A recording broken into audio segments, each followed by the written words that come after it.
Hello. So we're here with Dr. Ann Pierog, and we're really excited to get some insights on how the mind, body, and spirit relate to your overall digestive and gut health.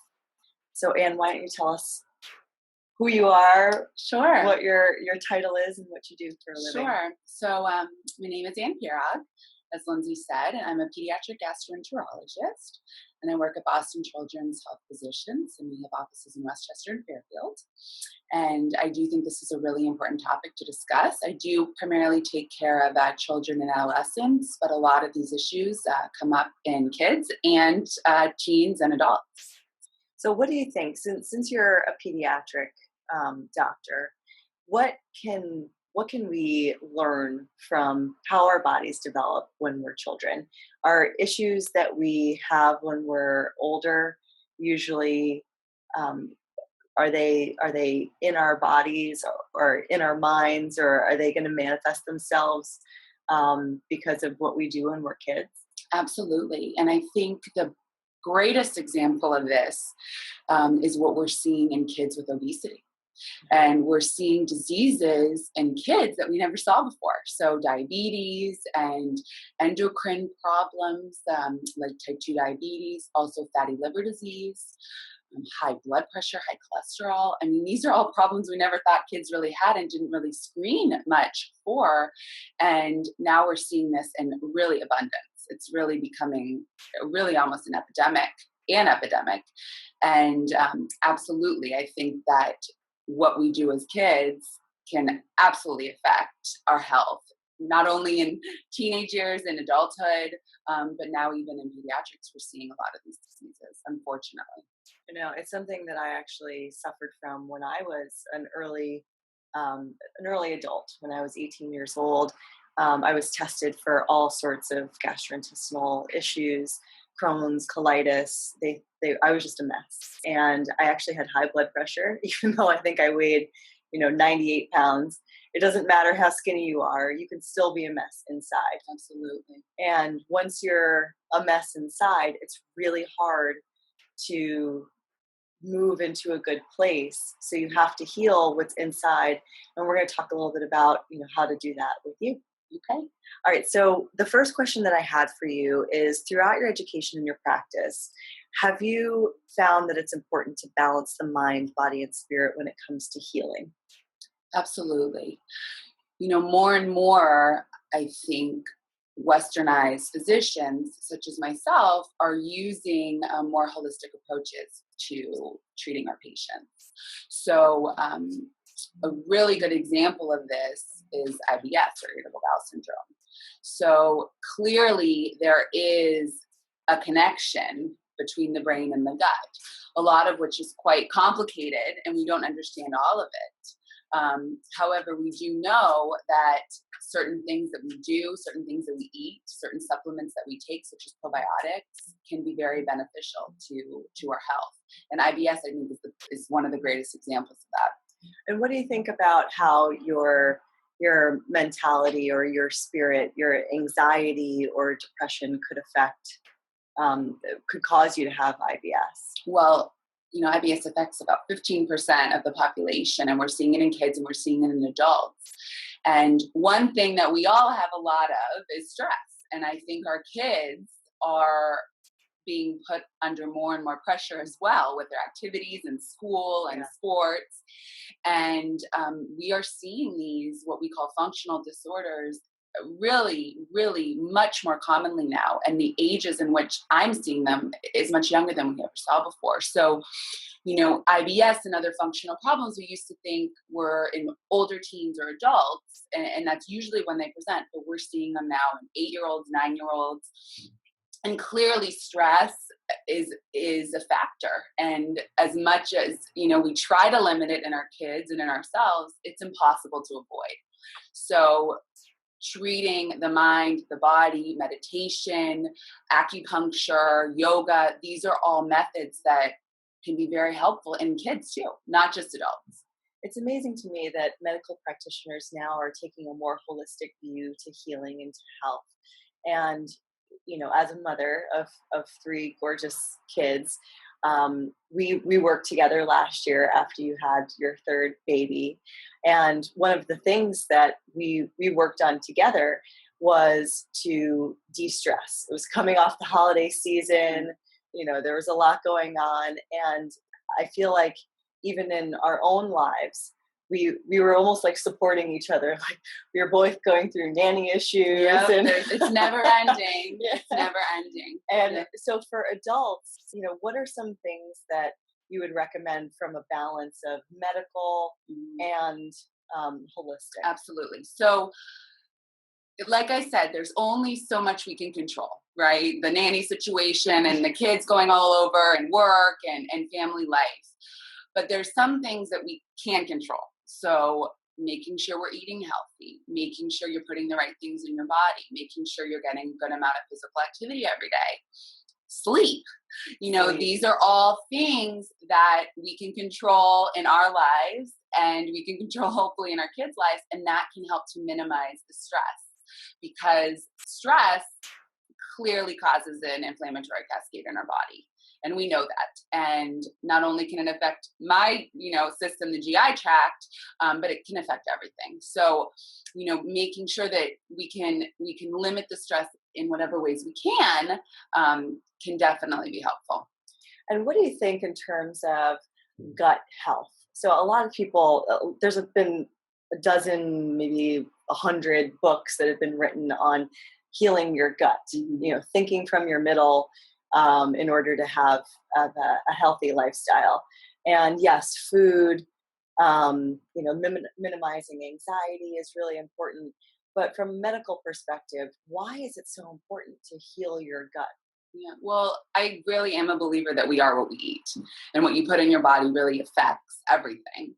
And not only because I'm a gastroenterologist, but I really do feel this way. And we know that the flora, the microbiome in the gut is very important. And we're learning more and more about why it's important and how it's important. But we know in certain disease processes, the bacteria, the healthy environment of our gut is different in certain diseases versus others. The use of probiotics has now been studied quite extensively. And even though we don't exactly know which probiotics are good for what yet, I think we will. And I think down the pike, we're probably going to be checking everyone's stool sample, seeing what they have, and then deciding what they need and supplementing that way. But probiotics are a great example of that. We use probiotics for Crohn's. We use it for another inflammatory bowel disease, ulcerative colitis. It's been well studied. We use it for IBS, irritable bowel syndrome, and I use it very commonly, especially in kids after they've had infections or viruses, and it can be very helpful to restore kind of that gut flora, which clearly connects the brain and the gut connection, and that is very important, and that is one of our treatments that we all use very commonly. So right now, is it possible for us to go and get checked out by a doctor, like you said, maybe get a stool sample or something, and have the doctor tell us exactly what probiotic, or should we just take a more general probiotic on a daily basis just to maintain overall gut health? What do you recommend? Well, there's clearly benefit to probiotics. And at this point, really no harm that we can find. Which probiotic to use at this point is a little tricky. There are tests that we can do to measure which bacteria you have in the intestines, but which probiotics should be used to augment the healthy flora is not yet known.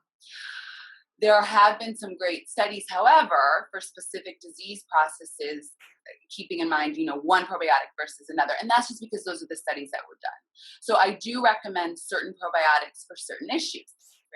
That being said, I think in general, probiotics can be helpful. It takes about 3 to 4 weeks to actually colonize with the probiotic that you're taking.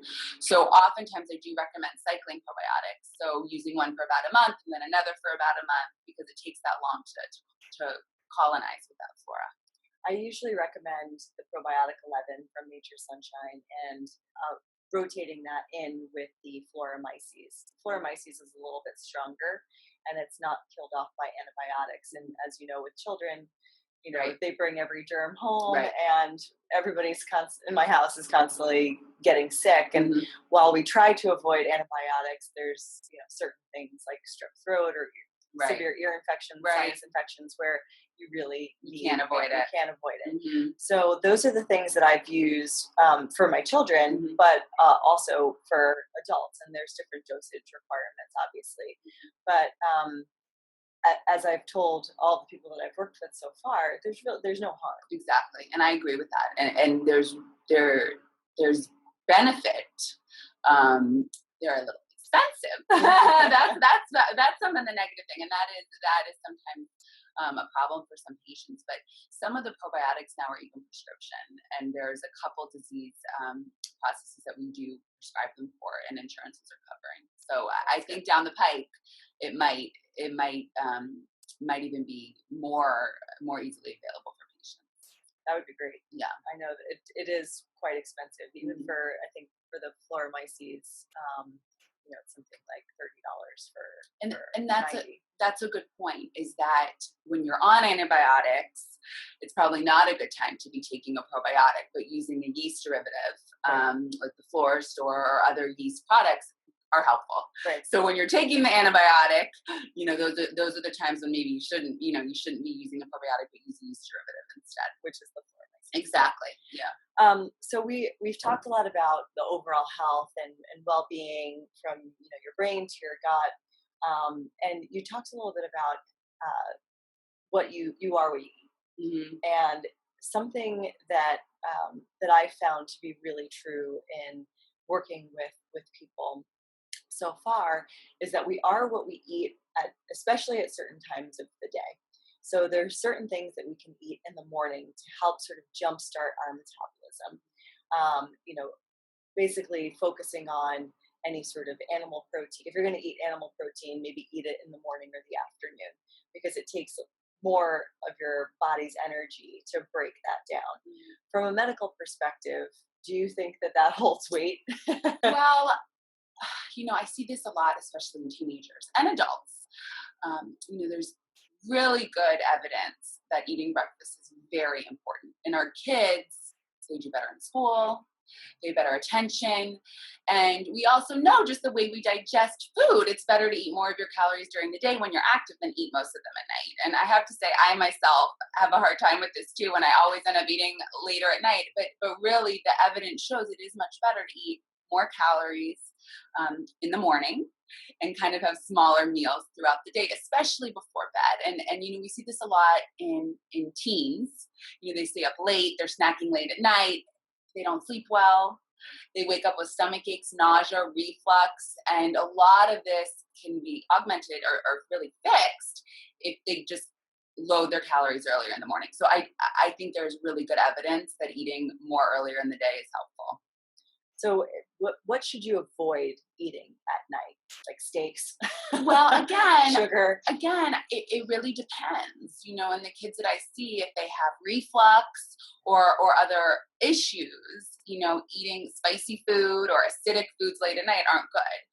In kids that have issues digesting, or they don't digest food well, or have some gastroparesis or delayed gastric emptying, fatty foods and steaks or cheeses or things like that sometimes aren't digested as well. So I do suggest, limiting those foods, especially late in the day. That's something that I've had to do for myself. I always grew up thin, so I could eat whatever I wanted to. And throughout college, you're staying up late, you're barely sleeping. I Mhm. worked all the way through college, and partied at night, went to school at night, and then partied afterwards. Pizza at 2 a.m. Exactly. Right. 3 in the morning, 4 in the morning. And then I'd wake up, at 5 o'clock with a panic attack, and my stomach felt like it was in knots. And I was like, what's wrong with me? I don't Right. understand. I'm living a happy life. I'm having fun with my friends. I'm going out, partying, but it's what we put in our bodies. Absolutely. And how we treat our bodies that really ends up affecting us the most in the long run. So we're gonna wrap things up. I know that you have patients to see today, and I'm really grateful for your time. I think you've made some really, really clear points. But is there anything else that you want to tell people who are looking to have just a better overall lifestyle and a relationship between their mind, body, and spirit? Yeah, well, I really do believe that the brain and gut are connected. We know that there's more serotonin receptors in the gut than there are in the brain. And the incidence of depression, anxiety in adults, but also in kids is really on the rise. So again, the way that we treat our bodies and especially what we're eating and our overall health can absolutely affect everything. So, thank you so much for having me. And I do really feel that this is such an important topic, and that, you could really help a lot of adults, but also kids and adolescents to feel better, which is important. Absolutely. Oh, you're the Thank best. you. Thank you so much, Thanks. Anne.